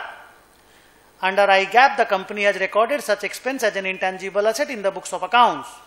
The brief detail of concession agreement are as follows. A. Total expenses estimated to be incurred on the project is 100 crore. Fair value of the construction service is 110 crore. Total cash flow guaranteed by the government under the concession arrangement is 200 crore. Finance revenue over the period of operation phase is 15 crore. Other income relates to the services provided during the operation phase. Story खत्म. देख करके बताइए किस तरह से accounting होना चाहिए. Date wise breakup नहीं दिया खर्चा का, पर जितना दिया उसी के हिसाब से करना है. हम लोगों को जो असेट मिली है, अगले कुछ साल में जो पैसा कमाएंगे, हम लोग ने खर्चा भी किया है सर. फिनेंशियल असेट है कि इंटेंजिबल असेट है कि टेंजिबल असेट है, बस 3 ही चीज जज करना है. Do we have a contractual right to receive cash? जल्दी से यस और no. Do we have a contractual right to receive cash? Is it conditional या इट इज अनकंडीशनल? मिलेगा ही या नहीं मिले? नहीं मिलने का भी चांस है. 200 करोड़ मिलेगा ही ना. तो आप इसको माने अपने और किसी तरह का रिस्क नहीं है कि अगर गाड़ियां कम चली तो रोड पे, गाड़ियां ज्यादा चली तो रोड पे, इस तरह का किसी तरह का रिस्क नहीं है. अपन को अपना 200 करोड़ रुपया मिल ही जाएगा, एकदम श्योर है. तो हम लोग इसको फिनेंशियल असेट की तरह रिकॉर्ड करेंगे, इंटेंजिबल असेट की तरह रिकॉर्ड नहीं करेंगे, because we have got a contractual right to receive cash. Next, Kolhapur-Nagpur Expressway. The company has entered into another concession arrangement with the government of Maharashtra. Kolhapur भी महाराष्ट्र में क्या? In the current year, the construction cost is said to be 110 crore. The fair value of such construction cost is approximately 200 crore. The said concession arrangement is toll-based project, and the company needs to collect the toll from the users of the expressway. UK Limited has recorded the expenses incurred as an intangible asset. बोलिए यहां पे हम लोग के पास contractual right to receive cash है या कम बेसी भी हो सकता है? हाँ, तो अगर कम बेसी भी हो सकता है तो अपन के पास only right to collect toll है, अपन इसको फाइनेंशियल एसेट के रूप में रिकॉर्ड नहीं करेंगे, इसको इंटेंजिबल एसेट के रूप में रिकॉर्ड करेंगे।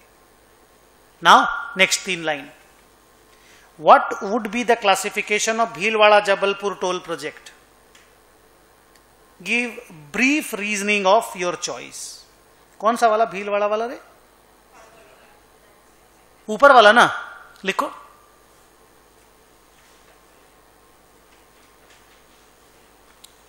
भीलवाड़ा जबलपुर टोल प्रोजेक्ट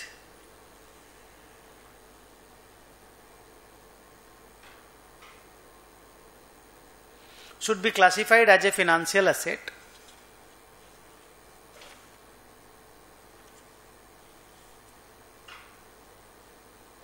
कारण बताइए। हाँ, as there is a contractual right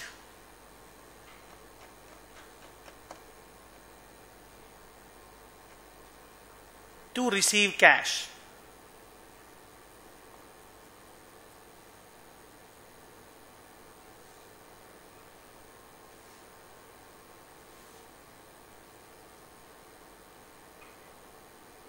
Full stop. If the cash flow from the toll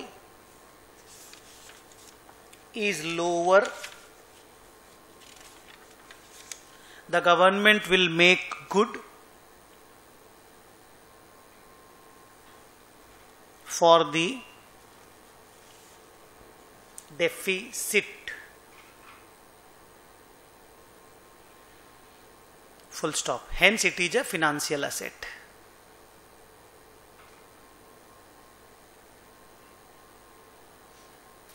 same question दोबारा पूछा है, पर अब की बार दूसरे प्रोजेक्ट के लिए पूछा है। क्या करना उसको? नहीं, 115 में नहीं है, वो भी 38 में घुसाना पड़ेगा। लिखिए, हाँ लिखिए, Kolhapur Nagpur expressway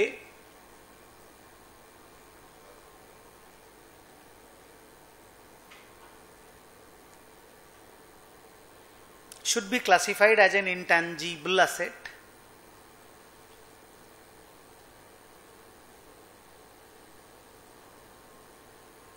as per Ind AS 38 as there is no contractual right to receive cash.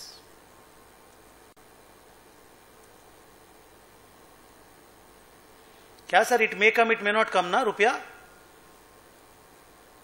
जो रुपया लगाए हैं मे कम मे नॉट कम हो सकता है ना, जल्दी बोलिए। मे कम मे नॉट कम हो सकता है ना। कब मे नॉट कम?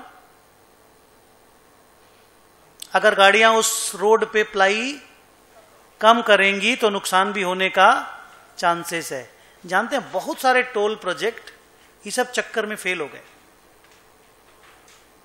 मैं बहुत सारा टोल प्रोजेक्ट जानता हूं, कंपनियों को नहीं जानता लेकिन प्रोजेक्ट जानता हूं। क्या होता है, एक रास्ते में जाम लगता है, सरकार ने एक तो बना दिया, माने बनवा दिया पीपीपी में, जिसको तुम लोग क्या बोलते हो, बाईपास। अब बाईपास है मान लीजिए 30 किलोमीटर बड़ा। मैं आपको दिल्ली का एग्जांपल दे रहा हूं। दिल्ली से लेकर के, अभी मैं मेरे मामा जी के उसमें गया था दिल्ली, तो दिल्ली से लेकर के सोनीपत, दिल्ली एयरपोर्ट से सोनीपत, गुड़गांव होकर के एक तो बाईपास बनाया हुआ है और एक तो नॉर्मल है दिल्ली से सोनीपत का रास्ता। अब साला वो 60 किलोमीटर चौड़ा, माने वो क्या बोलते हैं, बड़ा है, माने वहां से वहां 60 किलोमीटर एक्स्ट्रा पड़ता है और टोटल किलोमीटर 70 है। उधर से जाओगे तो 130 किलोमीटर, इधर से जाओगे 70 किलोमीटर। कौन जाएगा उधर से बताइए? 60 किलोमीटर ड्राइव का टाइम एक्स्ट्रा लगेगा, वो रास्ता खाली रहता है। जिसने बनाया होगा पीपीपी में, उसको नुकसान है कि नहीं है बताइए? जानते हैं उसके नुकसान का भरपाई कैसे होता है? यू नो, जैसे मान लो टोल टैक्स 10 साल कलेक्ट करने का राइट रहता है ना। 10 साल में अगर गवर्नमेंट को लगता है ये नहीं कलेक्ट कर पाया है तो उसको 10 साल के लिए पीरियड को और एक्सटेंड कर देता है। और ये सब सारे जो प्रोजेक्ट होते हैं ना, सब सरकार के लोन माने बैंक के लोन के पैसे से बनते हैं, तो लोन में भी थोड़ा सा रियायत मिलता है बैंकों से। लिखो क्या लिखा, there is no contractual right to receive cash, the company will collect only the toll taxes.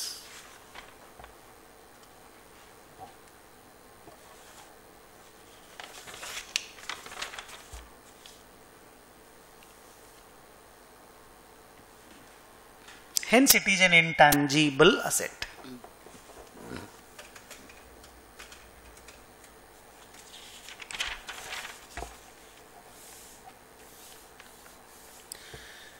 तीसरा क्वेश्चन नंबर 3, क्या बोला वहां पे? Also suggest suitable accounting treatment for preparation of the financial statements as per Ind AS for the above 2 projects. तो पूरा journal entry कर देते हैं टोटल फिगर का एक साथ लेके, बिकॉज पीरियोडिकली डिटेल नहीं दिया है, कब कब कितना कितना खर्चा लगा नहीं बताया है। ठीक है, तो लिख लो, the journal entries are prepared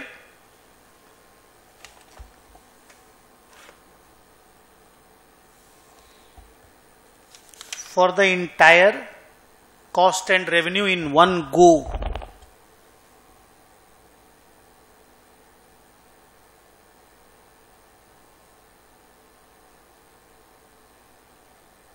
ठीक है, एक साथ में ना सारा फिगर का एंट्री कर पाएंगे सर, डेट वाइज डिटेल नहीं है। ये सब प्रोजेक्ट 10-10, 15-15, 20-20 साल चलते हैं, अपने पास 20 साल का डिटेल नहीं है, तो वैसा एंट्री नहीं कर पाएंगे। Please you should understand.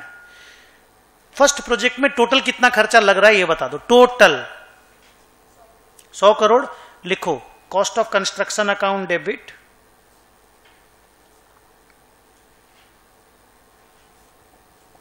To bank, कितना खर्चा लगा एक बार फिर से बोलो। 100। ये सब मान रहे, सब लग चुका, मिल चुका, ऐसा करके कर रहे हैं अकाउंटिंग। फिनेंशियल असेट को बुक्स में लेकर के आओ। फिनेंशियल असेट का क्या स्टोरी रहता है, कैसे रिकॉर्ड करते हो पहली बार बुक्स में? फेयर वैल्यू पे दिया हुआ, फेयर वैल्यू फिनेंशियल असेट का। जल्दी बोली हाँ या ना। तो उसको बुक्स में रिकॉर्ड करो, लिखो financial asset account debit 110 crore. देखो दो तरीका से कर सकते हो, इधर देखो, या तो इसी कॉस्ट ऑफ कंस्ट्रक्शन को क्रेडिट कर दो और डिफरेंस को पीएल में भेज दो। भाई 100 करोड़ खर्चा किए, 110 करोड़ रुपया हमको मिला माने बुक्स में रिकॉर्ड कर रहे हैं फेयर वैल्यू पे। नहीं तो आप एक काम कर सकते हो, इस कॉस्ट ऑफ कंस्ट्रक्शन को पूरे को पीएल में क्रेडिट साइड में डेबिट साइड में भेज दो और इसको रेवेन्यू लिख करके क्रेडिट साइड में भेज दो, तो नेट में आपका 10 का प्रॉफिट हो जाएगा। सेकंड वाला कर दे, ठीक है। टू रेवेन्यू,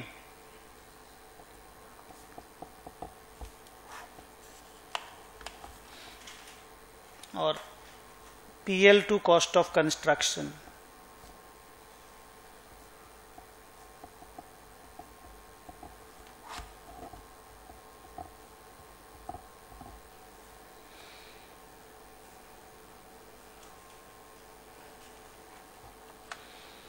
नेक्स्ट बताइए।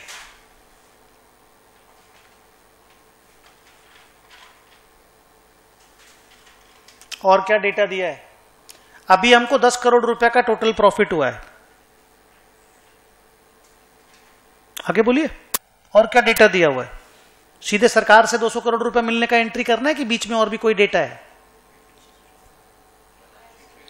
इंटरेस्ट का एंट्री है, तो लिखो financial asset account debit to interest income.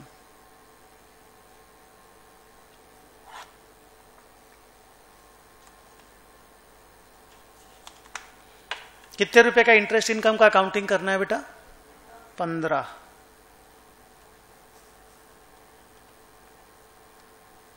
Last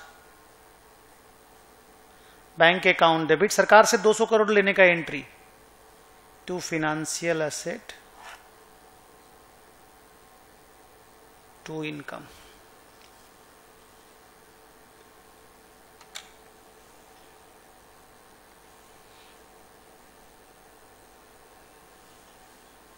कितना रुपया सरकार दे रही है हम लोगों को? 200 करोड़। अभी तक फिनेंशियल एसेट कितना बुक हो गया रे बैलेंस शीट में? 110 में शुरू में बुक किए थे और 15 करोड़ का इंटरेस्ट अक्रू होकर के वो 125 करोड़ हो गया। तो to financial asset 125 crore, to income 75 crore. Total देख तो 100 करोड़ रुपया कमाना चाहिए हम लोगों को, सब मिला के 100 करोड़ रुपया का कमाई होना चाहिए, क्योंकि 100 लगाए थे और 200 आया था। खाली चेक कर लो 100 करोड़ का प्रॉफिट बुक हो गया क्या? कैसे कैसे करके बुक हुआ? 75 एक बार बुक हुआ, ये रहा, ठीक है, और 15 एक बार बुक हुआ, और 10, अच्छा 10 यहां पे ये जो पीएल के थ्रू से 10 करोड़ का इनकम बुक हो गया। कंप्लीट। सेकेंड वाला केस का भी जर्नल बना दो।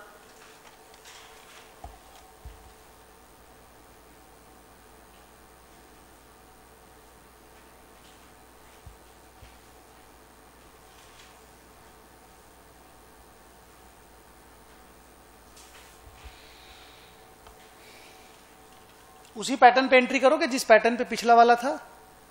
तो बोलो cost of construction account debit,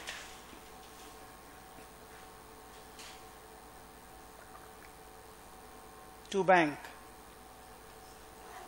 कितना खर्चा लगा रहे इसमें? हाँ 110। Okay,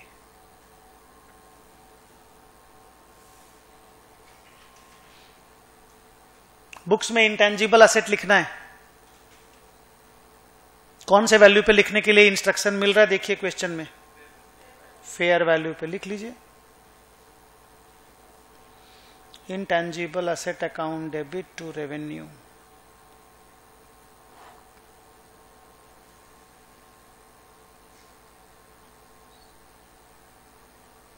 amount please 200।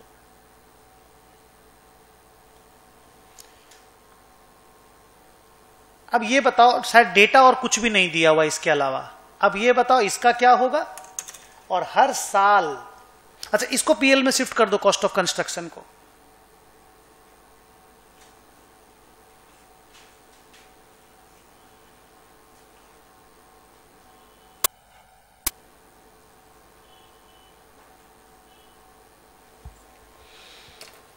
मान लीजिए 10 साल का प्रोजेक्ट है, 10 साल में आपको टोल कलेक्ट करना है, फिर सरकार को आप हैंडओवर कर देंगे, सरकार सारा टोल का जो नाका उका है तोड़ देगी, उसके बाद रोड फ्री हो जाएगा। सेकंड हुगली ब्रिज से जाते हो कि नहीं उधर से? सेकंड हुगली मतलब यही जो क्या उसको बोलते हैं, हावड़ा वाला नहीं, उधर वाला विद्यासागर सेतु। कितना साल से टोल कलेक्शन चल रहा है? क्या लगता है सरकार अपना पैसा निकाल चुकी होगी? माने कंपनी अपना पैसा निकाल चुकी होगी कि नहीं? निकाल चुकी होगी ना। बिजी देखा, कभी भी चले जाओ वहां पैसा देने की लाइन लगा के पैसा देना होगा, गाड़ी तुरंत निकलेगा ही नहीं। अब जो एक्स्ट्रा पैसा कमाया जा रहा है वो सरकार के पॉकेट में जा रहा है। जिसने बनाया होगा ना वो अपना पैसा निकाल करके नक्की कर लिया होगा। सरकार को दिख रहा है एक्स्ट्रा पैसा आ रहा है, क्यों छोड़े? सरकार से तो कोई हिसाब तो मांगता नहीं इंडिविजुअल प्रोजेक्ट्स का।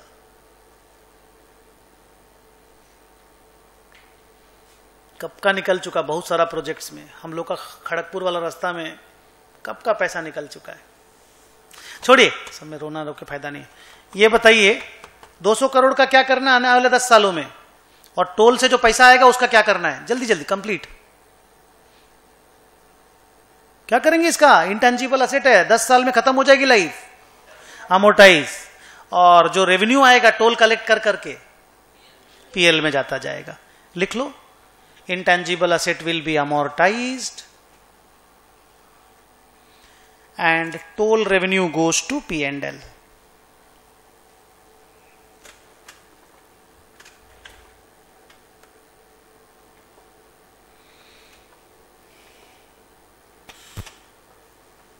कंप्लीट। 31 देखिए, 31 32 मिला के 5 मिनट लगेगा, 9 बजे एकदम शार्प खत्म हो जाएगा। कहानी था भी यही कि 9 बजे तक होगा। 31 देखिए, 3 नंबर, हाँ 3 नंबर। QTV एडवर्टाइज रिलीज किया है इन देश बंधु एक न्यूज़पेपर है, vernacular daily means newspaper. Instead of paying for the same, QTV allowed Deshbandhu a free advertisement spot which was duly utilized by Deshbandhu. How revenue for these non-monetary transactions in the area of advertising will be recognized and measured. सोचिए और आराम से बताइए.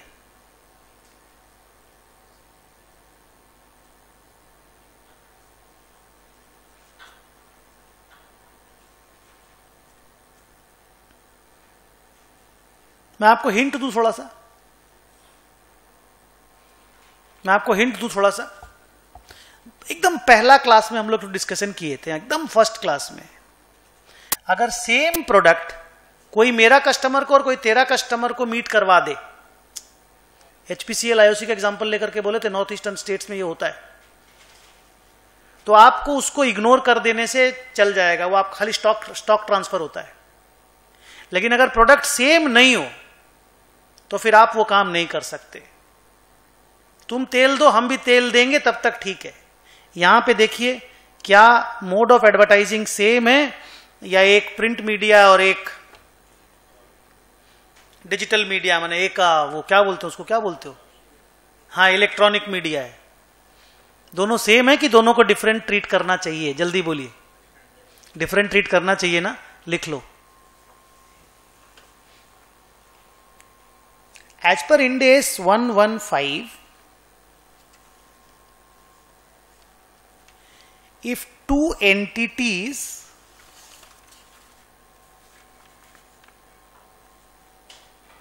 exchange their stock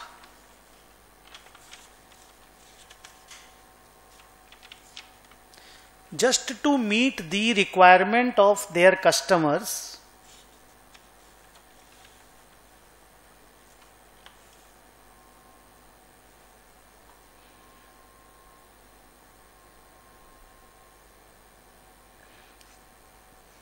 then it is left out of the purview of Ind AS 115.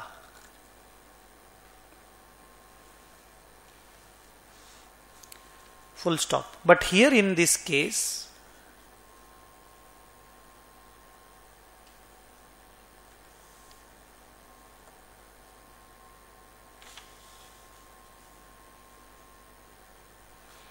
the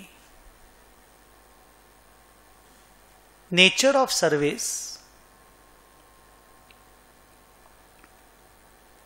and the nature of business of the two companies are different.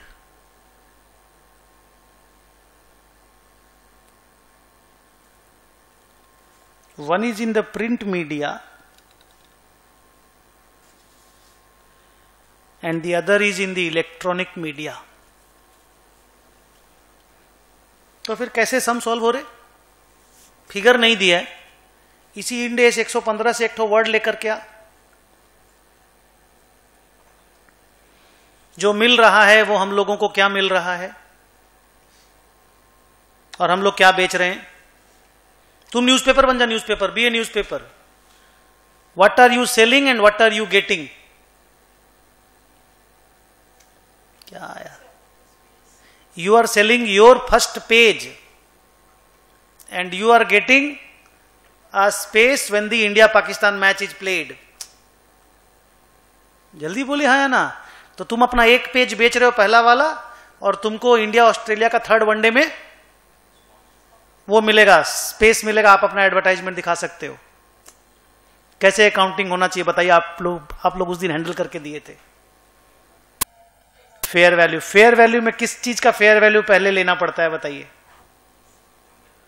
तुम newspaper बन जाओ, हाँ, उस वाले एडवर्टाइजमेंट का जो तुमको फ्री में मिला, उसका फेयर वैल्यू से आप अपना रेवेन्यू रिकॉर्ड करेंगे. वो नहीं पता चलेगा तो अपना जो न्यूज़पेपर का स्पेस का वैल्यू है उससे रेवेन्यू रिकॉर्ड होगा. लिखो, it is to be treated as a non cash consideration.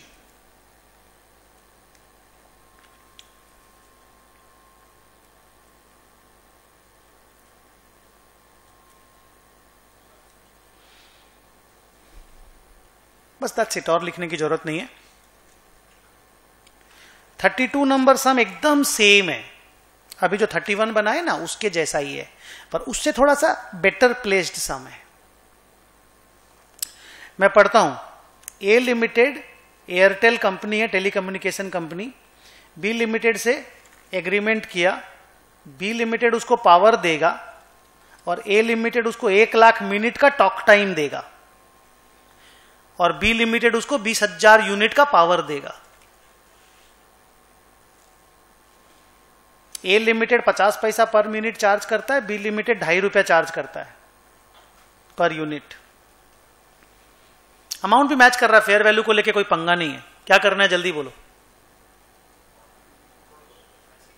Same सम है ना, लिखो। The revenue should be recognised as if it is a non cash consideration.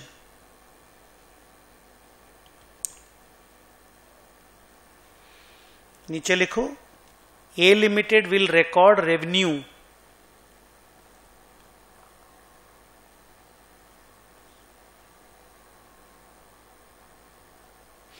Worth 50,000। खाली 1 मिनट रुकना, ये 50,000 क्या इंटू क्या करके लाए हैं ये बता दो, नहीं तो तुम नहीं समझाए पढ़ाई। हाँ, 20,000 इंटू 2.5। Thank you. ये चीज ऊपर में दिखाने का मेरे पास ना स्कोप नहीं था 31 नंबर सम में। अब नीचे लिखो, B limited will record a revenue of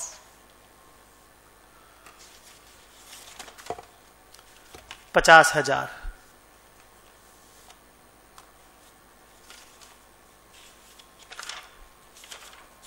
which is 1 lakh into 0.5। हो गया sir. 115 is over, one of the longest accounting standard. कितने एग्जाम्पल रीड करने हैं ये तो देख लो। 33 तो क्लास में सम बनाए हैं, 26 इलस्ट्रेशन है, 33 और 26 are 59 sum in one accounting standard. एक चैप्टर में होता है, एक एएस में इतना सम है। वो 26 सम पढ़ोगे कि नहीं पढ़ोगे? उसी से एग्जाम में सम आएंगे डायरेक्ट फिगर के साथ। अभी कंप्लीट कर लीजिएगा 1-2 दिन में, ठीक है। 10 मिनट का ब्रेक लेते हैं, we will start consolidation there after.